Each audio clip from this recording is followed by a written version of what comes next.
when somebody shot at Trump, I believe that person wasn't using an AR. I think it was some kind of .22 rifle. And I'm sure the headlines were something along the lines of, someone shoots at former President Trump. We don't know what weapon they were using. It might have been an AR or something. Like just like we're gonna make this sensational, but we're gonna keep it factually correct. But we're just gonna mention things that could be relevant, but nobody knows if they're relevant yet or not. Welcome to the Bass Reeves Gun Club podcast, where we discuss all things firearm and shooting sports. I'm your host, Antonio Hicks, and I'm excited to bring you the latest news, tips, tricks, and historic discussions about guns in the minority community. We are a pro-Second Amendment community of responsibly armed citizens, and we take pride in learning and sharing our knowledge within the community. So whether you're a seasoned pro or just starting out, this podcast is for you. So sit back, relax. Welcome to the Bass Reeves Gun Club podcast. I'm your host, Antonio Hicks. Joining me on this panel discussion today about why is the AR-15 so controversial. And my name is Cassandra Light, and I'm Vice President for Bass Reeves Gun Club here in Atlanta, Georgia. I'm Marcus Wheeler. I'm also a Bass Reeves member since 2018, I believe. I'm Bill Benson, Bass Reeves member. I joined last year, January 2023. In this discussion about why the AR-15 is so controversial, we have an article from February 12th from David Hogg of 2023, where he states that he's from the founder of March for Our Lives, tweeted that you have no right to have a gun, that you are not a militia. What you're talking about, your Second Amendment rights, you're talking about a state's rights to have what is today the National Guard. The modern interpretation of the Second Amendment is ridiculous fraud pushed for decades by the gun lobby. So why do you all own an AR-15, and why is it important to you all? Anybody can take a stab at it. I'll do it. I bought my AR last year in March. I bought it to learn about it, so I can have hands-on experience with it. I don't think it is necessary to have as a self-defense, home defense tool. There are other options that I think are better in my opinion. It's not my go-to weapon for home defense. I would use that more of an RCID, civilization's collapse type situation, but otherwise for home defense, I would go with a pistol caliber carbine or just my pistol. All right. I'll go. So I actually have an AR-15 that I bought about 4 or 5 years ago. And I actually bought mine because I really enjoy shooting AR-15s. I enjoy shooting them. I actually started with learning about the firearm platforms with rifles. So for me, I was really comfortable with that platform and shooting them long distance. I also think they give me an advantage if I were to, say, be shooting against more than one perpetrator outside of a home, something like that, or if I was going to need to shoot long distance, or if it was going to be like a Walking Dead situation where I was having to travel, something like that. Walking Dead. Can I reference that? But for me, there is some controversy with, if I tell someone outside of my gun friends, right, that I own an AR-15, a lot of times you get like face, right? But if I tell them, I have a Glock 17, you don't get that same reaction. And for me, the AR-15 is something that I enjoy using, and I think it's a platform that used in the right hands for the right things is not an issue. Right. We have our youth events where we have, 8 to 15-year-olds and ages like that are able to shoot this platform, right, given the right instruction and the right encouragement and the right understanding of the power behind that gun. So for me, having that gun was just adding to my equipment or my toolkit as far as the weapons that I owned. And for me, it wasn't a controversial thing. It wasn't a negative thing. It was just like me buying another vehicle to have a more versatile collection. So I wanted to get an AR because, honestly, I just wanted a rifle to shoot. You know, I fired other people's ARs and thought they were kind of fun. I don't plan to use it for home defense or anything like that. You know, like everybody else said, stuff hits the fan situation. Yeah, it will probably come in handy, but you know, if somebody breaks in my house, that's not the first thing I'm going to. You know, pistol, shotgun, those are going to be much better options. Yeah, I'm in agreement with that. I mean, I have one. I got it just because I like shooting. They're just fun. I mean, it's not my go-to thing, even in my own house, because if something breaks out, I have my 2 guns by the nightstand. So my AR-15 and my pistol grip shotgun and all my other weapons are locked up. So it's like if somebody came in, because I heard one story somebody gave last time during one of our previous podcasts. Well, it was afterwards. And he was saying that you should always be ready. You know, somebody come into your house, you got to have your vest and stuff ready. I'm like, I'm not thinking about it stuff at 3 o'clock in the morning. If That's a lot. Yeah. Right. You know how much time it would take for you to have to put a vest on and get your rifle and get your, when you can just grab a handgun, you know, that's ready and can do the same thing. Right. You get set the situation and then go down there and handle business. So you're saying you don't like go to bed wearing all your gear and everything? No, I am hot now. You talking about at night? No. I sweat enough already to get in bed with, and I have gear right by the bed. Because I do have a machete outside my bed too. So, you know, if I can't get to, which I think that's over the top, but I'm a light sleeper. So like if something breaks out, at least I know I can grab that really quick before I get to my gun. I'll also say, too, with the AR-15, it's not just, you can use it for fun, but also when I was shooting more competition, the AR-15 platform was a common platform to use for those competitions, as well as I live in an area where we do get vermin, raccoons, we get coyotes that come through, stuff like that, where that could be more appropriate if something was rabid or something like that. For that time. If it was more long distance and I'm not trying to get like right up on that animal, right, that AR-15 would give me that reasonability to be able to shoot it from a longer distance. Right. So going on to the next one is like, since we're talking about the AR-15s, you know, I just said how many, well, I don't say how many I have, but I have some. So according to a study by Georgetown University, there's about 44 million AR-15 circulating across this country. So how many do you all have to add to that 44 million? A number greater than 0. I'll answer that. I have one. Yeah. I don't mind answering that. Well, combined, so we live in the same household. So combined, we have 2 AR-15 specifically, but we do have other long gun platforms besides AR-15s. Oh, okay. So, okay. Y'all plan on getting any more? Not AR-15s. No. I don't think at this point that's something that would make sense to add to our toolkit. Yeah, I never had an understanding of why people would have more. Yeah, because like once you have one, you have one. Especially if you have different other kind of weapons within the house. Why do you need to purchase? Because I know people that had. As a matter of fact, it was a guy that had it in Kentucky. He had 3 or 4, and he ended up buying one for his son. Of course, it's a tragic story. I'm not even going to tell the rest of the story. But he bought one for his 9-year-old son to use and play with to get him accustomed to weapons. It didn't end well, but yeah, I didn't understand that at all.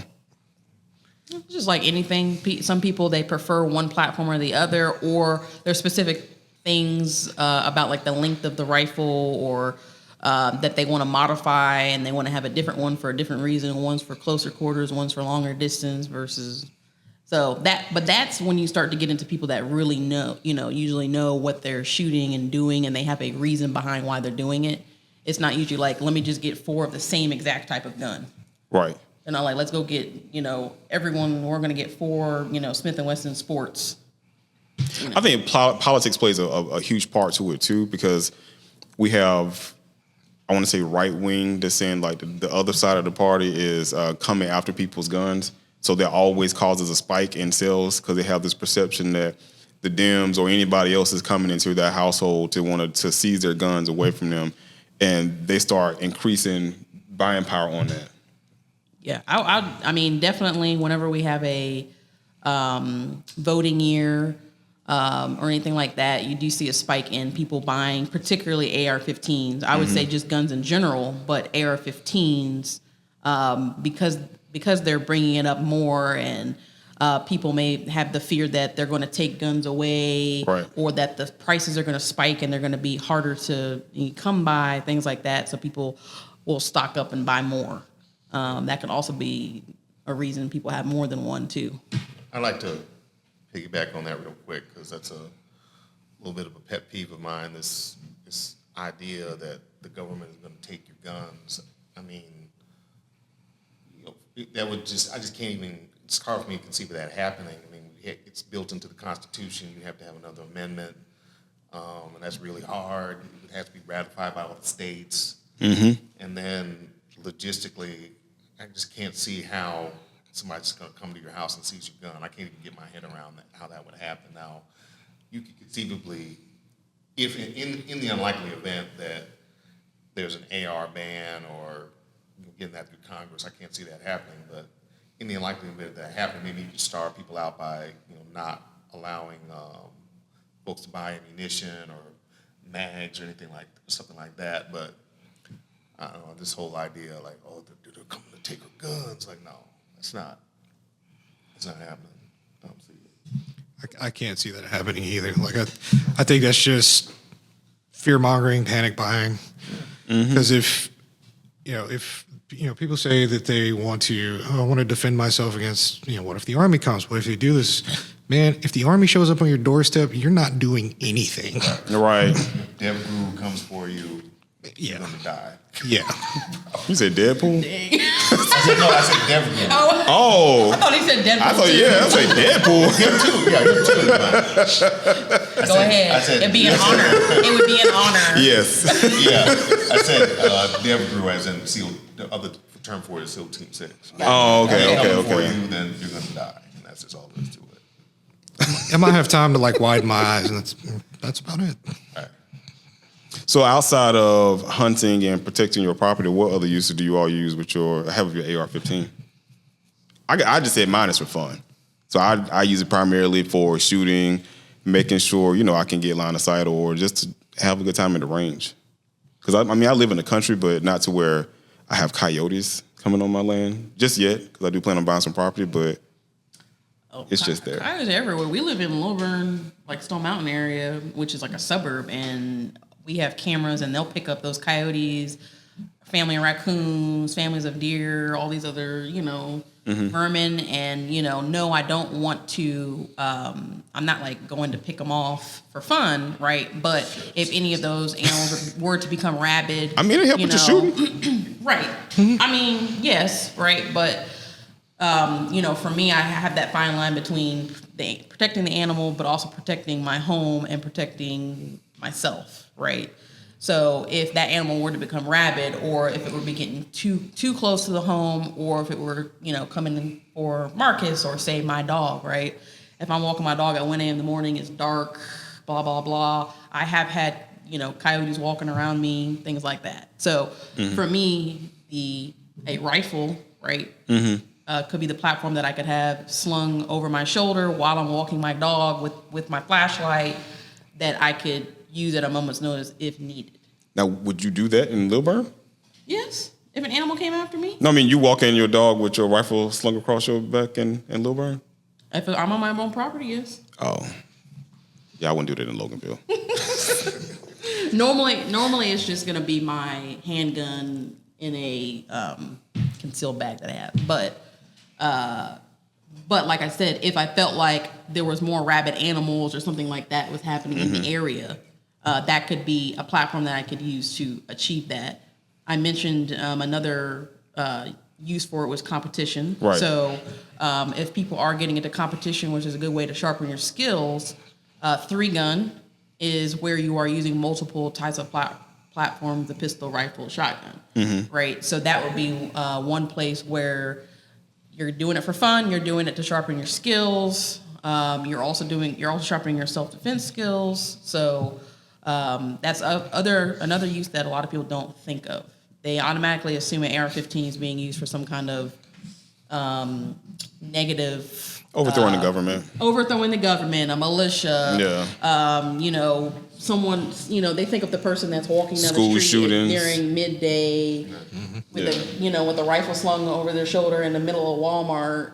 They're thinking of those people. They're thinking of the school shootings, that kind of thing, versus the utility of the gun. Right. So going back to the topic of land, I've got a buddy that lives near Snowville on 5 acres with his own like miniature farm. He has coyotes come through his yard, foxes, of course, deer, other smaller furry creatures. But I know for a fact he had a neighbor's dog wandered into his yard and came at him and his wife aggressively.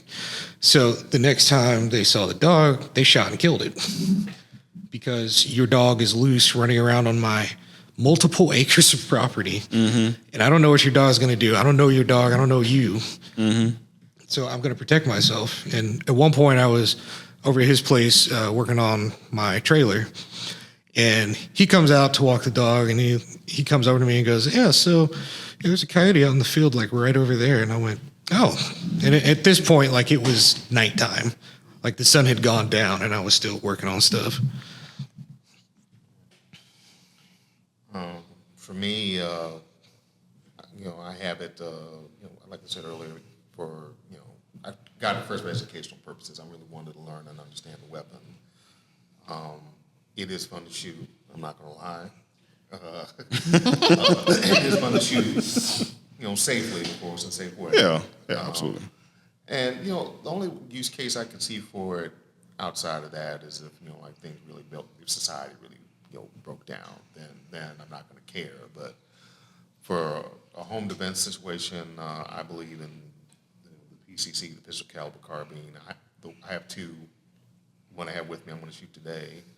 It's 9mm. That's what one of those is what I would go to in a bump in the middle of the night type situation. It's under my bed. I keep one of them under my bed, as well as the pistol on my nightstand.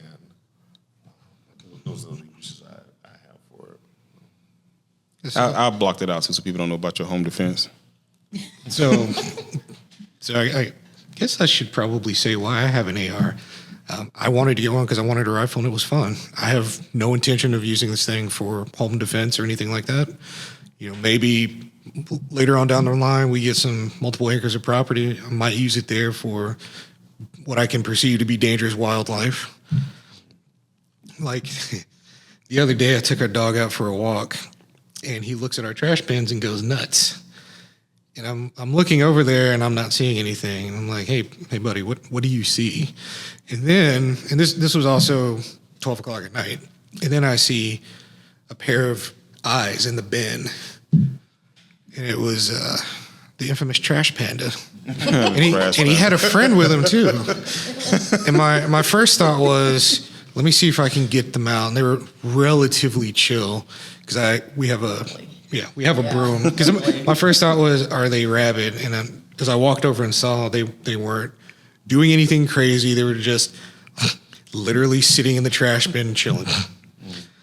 And then my next thought was, well, what should I do about these if I can't get them out? I'm like, well, if one of them's rabid or something, I don't have anything on me I can use. And so I was able to get one out of the trash bin. Then I got the other one out, and he ran into our carport and hissed at us as he did it. And I thought, well, okay, now you're between me and the firearms. So I wound up, I think we walked around part of the house, and then for whatever reason, I think I had my truck keys on me. And I set off my alarm to scare him away, and then I went back outside a few minutes later. Okay. So what does the AR-15 stand for? Like, why do you think people call it an assault rifle? I just think that was a term that the media came up with. At some point, someone, identified that rifle with a negative thing, with war, with militia, with people doing things incorrectly, shooting, things like that. And someone coined it a assault rifle. And people, when they're in fear of something and they're unaware of what it is and not educated correctly, they latch onto those kinds of words, and now it's used as a trigger word for political organizations to get people to vote for them, in my opinion. Really, it stands for Armalite, not assault rifle. And really, if you did any kind of basic research on the weapon, like just a basic Google search, you could find that information out. It's not, hidden or anything like that. Or even like a basic rifle class. If you took that, you would learn that information. But I think now that it's used as a way to make people fear that particular platform, when the pistol that someone has in their bag without a holster in it is just or more deadly, right, than that rifle. Just because it's longer and looks a little bit more intimidating subjectively, right, doesn't necessarily mean that it can't have the same power, force, anything like that. I mean, I can tell you why the AR is scary, because it's a black military-looking weapon. People are terrified of that. And, the things they don't know and understand, people generally fear. Just look at our past history.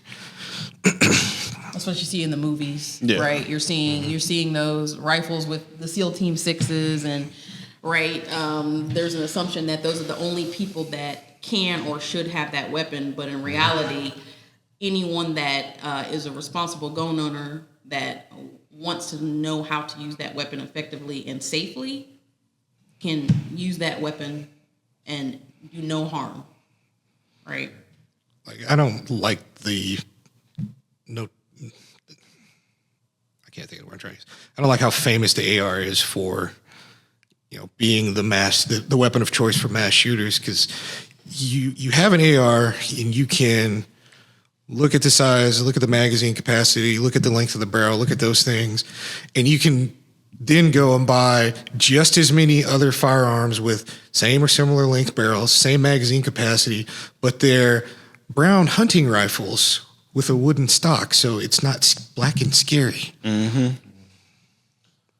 Yeah, folks have, latched onto the whole assault rifle idea, trying to put it on par with like a full auto M4 or something like that. It's not that. Can it be used effectively to kill a lot of people? Yes. I understand, plus with mass shootings, why people, fear it, but I just don't think folks should, call it what it's not and try to put it on par with, a full auto assault, a true full auto assault rifle. It's not that. Like Sandra said, the A is for Armalite. I think the guy's name was Eugene Stoner that pioneered the weapon tried to sell it to the military. That didn't work out. And eventually evolved into a standard of rifles because Armalite doesn't own the patent anymore. I don't believe so. I don't think that company even exists anymore. So. Yeah, because I'm with you all, because I'm like, any weapon that you use can be used as a weapon of mass destruction too. You have the intent. If someone has the intent to kill another person, They're going to find a way. Yeah. right? It doesn't matter what they use. Whether it's a rifle, a pistol, a knife, a car, Yeah. whatever they can get their hands on is what they're going to try and use. Right. But ARs are more efficient with killing with a 30 round mag, to be fair, though, than a revolver, let's say. I don't know, because we had, what was the guy in the UK that took out 13 people? I think he did it with a hand knife. With a knife in 2 hours? So I'm like, yeah, you can get more stacked up with the amount of bullets hitting the magazine, but still, it's any weapon that you use that cause physical harm on anybody can be seen as a weapon that should, that's bad. You can do more damage quicker. Yes. Because you do have that higher capacity, but it's still a semi-automatic. You still have to pull that trigger to get that round out. Right. You still have to have the ammunition to be able to shoot it. You still have to have the wherewithal to be able to have the proficiency to shoot it, right? Mm-hmm. Because even though the rifle platform, I'm not going to call it simple, right? It still does have its intricacies. You still have to know how to use it. You still have to know how to pull the trigger and make sure it's all safe and correct charging handle. All of those things, but it's also not as easy as like a Glock, which has no safety, and if it's loaded and ready to go, anyone could pick that up and do what they need to do with it. And I love those. I do. Oh, that's a whole other podcast. Yeah, I do love those. I got one at home sitting right on my nightstand too. It's for my wife because she doesn't like shooting. So for her, I don't want her to go through the technicalities of trying to, take the safety off and everything. Just pick the gun up and just start shooting. Like I said, that's a whole other Yeah, conversation. yeah. Safety, pistols with safety versus, ones strike a fire that don't. So, Yeah, I would never carry it around. Or the Springfield Armory, their infamous grip safety. I actually read, I used to have an XD9. Still like it better than my 19. You heard me? Changed them. Don't want to admit it. So while we're talking about, human loss and life being taken away, in your opinion, what can an AR-15 do to a human body? And can someone survive being shot by an AR-15? I mean, we know people can survive being shot. I mean, just being shot in general. I don't think it matters what platform. I think it matters where they're shot and when they're shot. Their access to emergency care, right? If there's a paramedic standing right there and they get shot, right, they're gonna have a better chance. If they're only 5 minutes from the hospital, they're gonna have a better chance versus if you're an hour from Grady, the trauma center, right? Mm-hmm. So I don't know. That question is kind of because yes, any weapon, right? It was built for a specific use, right? Mm-hmm. Normally, it's either hunting, right, which is to kill an animal, right, or to wound an animal, and that same round could be used to kill a human, mm-hmm. right? But if that person doesn't have good aim, then they get hit in the hand or something, and it doesn't necessarily mean it's going to kill them. It's going to hurt a lot. Yeah. No matter the size of the round, doesn't matter if a 223 or a 22 hits them, it's going to hurt. Yeah. And potentially kill them. Yeah, I think it's the caliber bullet too that determines it too. I mean, because you get shot with a slug, right? You're losing That's something, fair. Right. Yeah, I think it's all about caliber and the person's shooting, what their level of aim is. Aim is right. Correct. But as I understand it, there's definitely going to be a difference in lethality in terms of how lethal the round is and the damage it can do if you're talking about a 22 or 380 versus 5.56 or shotgun slug ammo. Yeah. You're going up and up and up with the destructive power of those rounds. So. And distance. So Distance. of course, the closer range you are, the more chance that it's gonna hit something vital. If you get hit, right up here with a shotgun. Yeah, well, yeah. I don't care if it's buckshot or a slug. Correct. Yeah. Correct. Versus if someone's shooting from several hundred yards away. Yeah. Right. I mean, because we've seen that when it came to the Texas shooting they had at the concert, and the guy was at the hotel, or was it Vegas? I think it was Vegas, yeah. And I mean, it was terrible, but it was a lot of people that I mean, they got shot, but they still survived. Yeah, I mean, you get shot. You don't really care what you're shot by. You just know that you've been shot and you want to get some medical attention. And another thing I don't think people probably take into account is the ammo that somebody is shooting, because the rounds that I use for target shooting are not the same rounds I use for personal defense, personal protection. Right. My buddy with his farm, he has specific spire point rounds or something like that, something that when it hits the ground, it fragments because he's got neighborhoods around him. But if it hits the ground, it fragments. If it goes inside his target, then it expands in the target and doesn't go beyond the target. So he knows what kind of ammo he has, what the penetration ability is, and all that. Knowing that, is the AR-15 a good weapon for hunting? And if so, what type of hunting? I don't think the AR-15 traditionally would be used for hunting. I mean, you could use it for hunting, but I don't think traditionally that's the long gun that most people would choose. They're gonna think more of the wood grain rifles. Yeah, bolt action. Yeah. Versus shooting it with the AR-15. I would think, though I'm not I'm not like an avid hunter or anything like that. So I'd probably want to hear the opinion of someone that does hunt on a more often basis, whether or not they would even use the AR-15 period, and what the reasoning behind that would be. Would that be because of power or size of the gun, or... Thank you for tuning in to this week's episode of the Bass Reeves Gun Club podcast. If you enjoyed this episode, please share it with your friends and family. Don't forget to like and comment on the show to let us know what you think. And if you're interested in learning more about firearm safety, proficiency, and the shooting sports, and you're in the Atlanta area, please consider joining the Bass Reeves Gun Club. We're a pro-Second Amendment community of responsibly armed citizens, and we take pride in learning and sharing our knowledge within the community. You can find more about us and how to join at bassreevesgc.com. That's Bass Reeves, G as in Gary, C as in cat.com. Remember, stay fearless, knowing no master but duty. I am Antonio Hicks, and it's been my privilege to produce and edit this podcast, bringing these important conversations to life. But the conversation doesn't have to end here. If you're curious about more stories and insights in the avenue of politics, technology, and gaming, I invite you to join me on my own podcast, PTG TV. On PTG TV, we dive deep into a variety of topics, exploring the intricacies of our world with a mix of humor, seriousness, and everything in between. It's a space where we challenge norms, celebrate diversity, and foster a community of curious minds and open hearts. You can find PTG TV on all major podcast platforms like Spotify, Apple Podcasts, and Google Podcasts. Just search for PTG TV and hit subscribe.